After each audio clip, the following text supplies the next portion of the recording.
இது எதிரிகளை நீக்க காளி வழிபாடு செய்வது பற்றிய ஒரு விரைவான பார்வை. பாருங்க, சில சமயம் நம்ம முன்னேற்றத்தை பார்த்து சிலருக்கு பொறாம வரும் இல்லையா?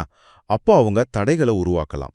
அப்படிப்பட்ட எதிரிகளோட தொல்லையிலிருந்து விடுபட சக்தி வாய்ந்த காளியம்மனை எப்படி ஒரு குறிப்பிட்ட முறையில வழிபடலான்னு இந்த குறிப்புகள் சொல்லுது. முக்கியமா, நீங்க நேர்மையா இருந்தும் கஷ்டப்பட்டா காளி நிச்சயம் கை கொடுப்பாங்கன்னு ஒரு நம்பிக்கை இருக்கு. சரி, இதுல 3 முக்கிய விஷயங்கள் இருக்கு. முதலாவதா, இந்த வழிபாட்டுக்கு சரியான நாள் எது, எப்போ செய்யணும்? காளி தீய சக்திகளை அழிக்கிறவங்க. அதனால அமாவாசை, பௌர்ணமி, அப்புறம் செவ்வாய், வெள்ளிக்கிழமைகள் இந்த நாட்கள் ரொம்ப விசேஷம். இரண்டாவதா, இதுக்கு என்ன பொருட்கள் தேவை? 11 அடுக்கு செம்பருத்தி பூக்கள், காளிக்கு ரொம்ப பிடிச்சது. அப்புறம் 3 எலுமிச்சை பழங்கள், இது தீயதை இழுத்துக்குன்னு சொல்லுவாங்க. கூடவே ஒரு பெரிய கட்டி கற்பூரம். சரியா? கடைசியா எப்படி செய்யணும்? செம்பருத்தி பூவை மாலையா கட்டி எலுமிச்சை கற்பூரத்தோட காளி கோயிலுக்கு போங்க.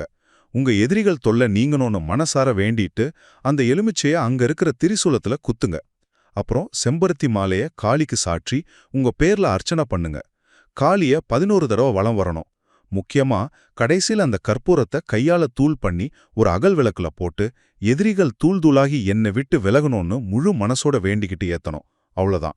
வழிபாடு முடிஞ்சதும் வீட்டுக்கு கிளம்பிடலாம். இந்த குறிப்பிட்ட காளி வழிபாட்டை முழு நம்பிக்கையோட ஒரே ஒரு முறை செஞ்சாலே போதும், எதிரிகளால் வர துன்பங்கள் விலகி ஓடிடும்னு நம்பப்படுது.